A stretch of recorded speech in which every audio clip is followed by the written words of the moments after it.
Hey, I'm Alex Radcliffe from Board Game Co, and today I'm diving into a re-review of Lost Ruins of Arnak by CGE, by Czech Games Edition. This is my 12 by 12 review. Basically, I've been doing a 12 by 12 challenge this past year where I dive into a bunch of games. I've selected a ton of games that I will be playing at least 12 times, and more specifically in different ways, capacities, opportunities, and all that. I want to try to touch upon all the various modes and methods of play. To that end, Lost Ruins of Arnak, I've actually played I want to say closer to 30 times this year as I dive into the various options and played it online, offline, played it solo mode, played it campaign mode with and without the expansion, on the various different modes of the temple track. I played this game at all different player counts in all different ways that I could possibly think of. I've played with all the various characters from the expansion, from the expedition leaders, and basically explored this game as much as one possibly can, or at least, I mean, I'm sure there's someone who's explored it more. I'm certain of that, but I've dived into this game quite a bit. And I want to talk about the experience, what it's like, how does the experience change across multiple plays, does it get better, does it get worse, the expansion, online, solo play, all those various options, starting off with just a general overview of the game, very quick and to the point. I have a previous review you can check out, I'll link that down below. If you want to see my original review of the game, that still holds true, and that will give you more of an overview. But the general idea is this is a worker placement deck building game that plays across 5 rounds of play. Across 5 rounds, you're going to be moving this little staff across the rounds, and you're going to be having a hand of cards and playing those cards, both for what the actions do, but also for the icons on those cards, so you can go to various spots on the board. You're trying to go to various spots in order to be able to activate the actions. You're going to start with a bunch of basic actions down here at the bottom of the board, and slowly throughout the course of the game, you can explore new spots in this zone over here and the zone up here, paying more to explore those spots. Exploring those spots will put out new areas that you can explore with your adventurers, but also you have to be mindful of the fact that you're building a deck as you go, because your deck is going to give you better cards. You start with a handful of cards that are going to give you, depending on the base game of the expansion, different cards, but you start with a fairly basic hand that you want to grow and develop, which is where you have 2 different card markets, your items and your artifacts that will activate in different ways, and you have this temple track you're trying to move up the entire time, which will give you points as well as abilities, and depending on which of the 4 different temple track options, you'll have different small adjustments to the way they play out, or the strategic options you have in front of you, as far as how everything meshes together. That's basically the idea. Worker placement, deck building, 5 rounds of play, temple track, explorations, creatures, guardians, all these things that are going on in the game. I guess I should talk about the fact that when you explore a new location, a guardian comes into play that you have to defeat, and if you defeat the guardian, it's worth 5 points and it gives you a one-time benefit, but it costs resources to do so, and if you don't defeat the guardian, instead you take fear that round.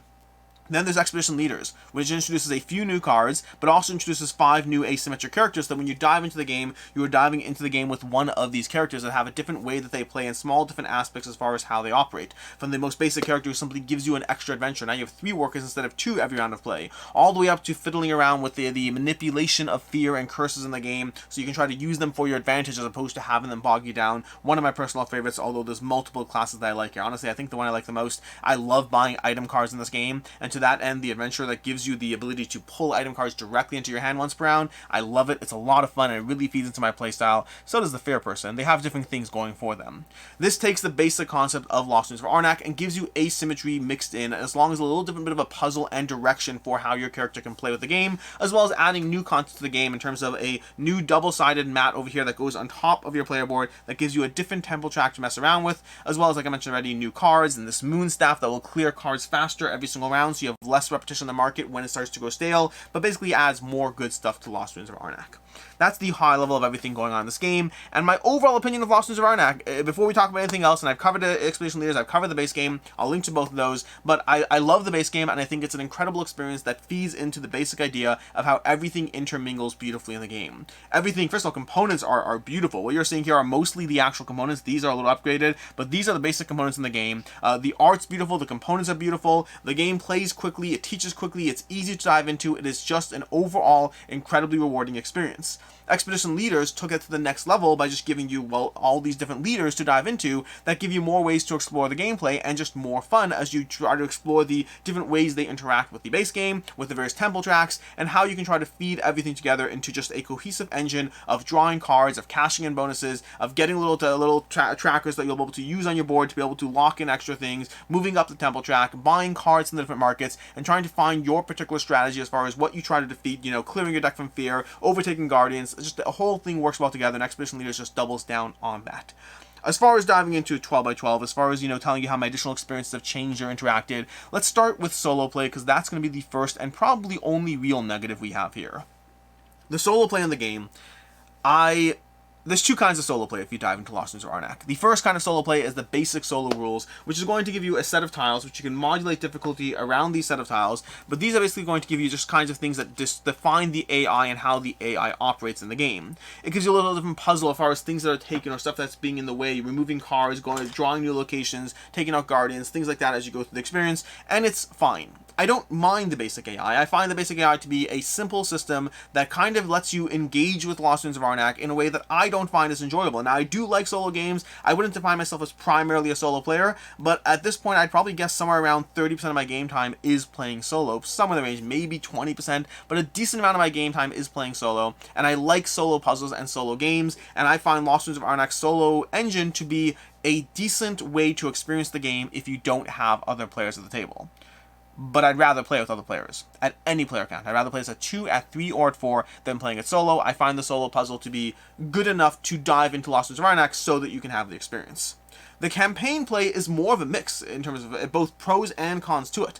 You see, there's a campaign app you can dive into that gives you a sense of progression through the campaign. Now, I have not finished the campaign. I've gone through, I think, the first 2 missions of the campaign, and it basically gives you a different way to experience basic solo play, where it's going to instruct you to do different things like, tucking cards in different areas to represent this kind of story and journey you're going on, but then also a sense of evolution as far as different things you're trying to do. It kind of mixes up the puzzle for you. The same basic gameplay is there, but now suddenly there's a different sense of exploration, different things you're trying to do, and it introduces enough rules overhead that it really does feel like a different and unique experience. And if you're going to play it solo, it would be my recommendation as far as how you should dive into Lost Ruins of Arnak if you're playing it solo. Keep in mind, this is all said without without taking into account the fact that there will be a new expansion coming for this that introduces cooperative play as well as 2 new characters. This is before that comes out, so I'm only talking about what's currently available to date. But if you're diving into Arnak solo, I recommend playing through the campaign, but for me, it's still not for me. I find the rules overhead that it adds game to game gives you enough that, and especially because of the fact that you're running it from a computer or an app as opposed to a physical rulebook, to me it takes me a bit out of it, and I find myself going back and forth between the screen, between the board, between setting up and clicking around from screen to screen as I go through it, and I just am okay with it. I think it is a good system, and I think, honestly, for me personally, I am someone that resonates generally more with playing a game physically, and I think if it were either handled fully on something like Board Game Arena, where you're playing through it properly and it's fully handled everything for you, or alternatively, if it was being handled from a campaign book in front of me, I think I would be more prone to liking the campaign play. As it stands, the back and forth between using a system to kind of run things, but also running it physically on the board, I think it didn't work for me as much, and while I still prefer it to basic solo play because it is more intricate in what it's doing, for me, I'm not going to be continuing or finishing off the campaign I started. I just don't feel the need to, given what I get out of Lost Ruins of Arnak playing it multiplayer versus what the solo campaign is doing for me. As far as the expansion we talked already, I think it purely adds to the experience. As far as the various temple tracks, because I think when I last covered the expansion originally, I had definitely not played with all possible configurations of this, that, and everything. I hadn't even played with all sides of the temple track yet, but over here, the temple tracks, I've now played with all 4 sides of the temple tracks, and in different combinations, and different player counts with different characters, and I can say that I still find myself going back to the base temple track the most. I like the other temple tracks for the variety they give. I appreciate them and enjoy them, and I'm very happy that they're there because I like that variety, but I find that they're all, and I don't know what it is. I've probably played maybe every other temple track, maybe, 4 to 5 times, whatever, and the base temple track by now, with over 50 plays under my belt since I first got this game, easily over 50 plays, the vast majority of my plays have been on the base temple track, and I just find that I like the system there. I like diving into a new track and being like, oh my gosh, okay, great, so I have to try to get this artifact in play, but also I have to totally change the way I approach the symbols because there is a different symbol game going on at the table, and so I appreciate the variety it gives me by forcing me to re-examine how I'm going to engage with the game. And again, I'm not complaining with them. I'm happy that they're good variety, but I find that I still just like the base temple track, and I'm totally okay with that. I like the variety, but the base temple track. As far as playing it online versus offline, I've played this extensively on Board Game Arena as well as extensively in person, and I prefer playing it in person, almost always. In person, and this is going to be true in general with most games, but I like the online play, and I find it's a great way and a great implementation, and has a lot of things going for it. Ultimately, it's still a game system that I prefer in person. Online is just a good way to round out, diving into it more and having that opportunity, but playing it in person is great. For me, player count is going to be preferred at 2 and 3. I find that I like it almost, I would say, just as much as a 2 versus 3 player game. I don't think a 3 player game really enhances the experience for me, but it doesn't really detract from it, and it does add that third player at the table, and that, from a social element, it enhances the experience, because I like having 3 people at a table over 2, almost always. But from a pure gameplay stance, 2 players works beautifully for me. 3 players will potentially have a bit more locations on the board, but honestly, a 2-player game, depending on the strategy of the players, you may find yourself just as pulled in with how much you explore in this region, in this board. And so overall, both systems I very much like and enjoy. Both player counts I very much like and enjoy. Once you head to 4 players, I find at that point the player count does start to pull me out a bit. I'm still willing to play at 4 and would rather 4 over solo, but ultimately I think that as a 4-player experience, it starts to detract a bit. It can still move quickly, but it can still start slowing down, especially if you have more players at the table. I'm not sick of this game yet. A part of the thing that I find interesting as I go through this 12 by 12 is the conversation in question of how many plays does it take both to appreciate a game more, as well as how many plays does it take to possibly find yourself becoming exhausted with a system.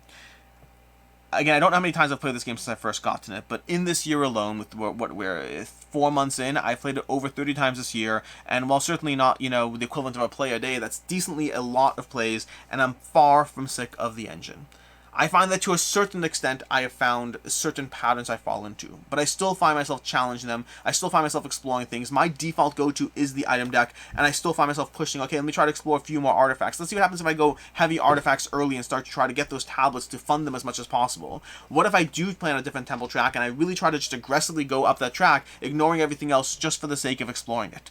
What about this combination of adventure with this system? Maybe I choose the item deck person, but I don't go fully as into the item deck. I just use her once per round to benefit from her ability while still focusing on other areas of the board, trying to maximize what she gives me while still trying to round out my system instead of going all in. There's a lot to explore here, and the expansion just gives you the 5 characters, the new items, the locations you have, the different temple tracks. It all gives you enough of an experience and a variability that well over 50 plays into Lost Ruins of Arnak since I've gotten it, and well over 30 plays into it just this year alone, I find myself, I want to say, almost as compelled as I was. For me, Lost Ruins of Arnak has a kind of high for me, where it kind of went up and up and up the more I played it, and at a certain point it kind of tableaued just a notch and went down just a tad, as far as, because I've explored this system in so many different ways, it does feel like I've seen the vast majority of it has to offer, but I still haven't seen everything. I've just seen the vast majority. I love this game. I love this system. It was in my top 10 games of all time. I believe it was my number 4 game of all time in 2022. And I'm okay with that. It hasn't changed. I love playing this. I love exploring it. I'm excited for the new expansion. And I'm excited to see how that changes my opinion and sense of adventure that Lost Ruins of Arnak gives me. If you're debating checking this game out, I highly encourage it. I think the base game holds up on its own. I think the expansion will only add to that. And if you're in any way on the fence, I do recommend playing it on Board Game Arena. As always with plays online, I do recommend knowing the game before you dive into it. If you dive into a game hoping you'll figure it out, you will very often tarnish the experience that you could otherwise have. So make sure that if you do rely on online platforms to see if this is a game for you, make sure you actually understand what you're doing before you dive into it. But past that, Lost Ruins of Arnak, ever since I first played it, has been a 5 out of 5 for me. It has continued to hold up as a 5 out of 5 for me. I love the game, and I'm excited for the new expansion. Until next time, I'm Alex Radcliffe from Board Game Co. I hope you enjoyed this video, and as always, I hope you have a good one.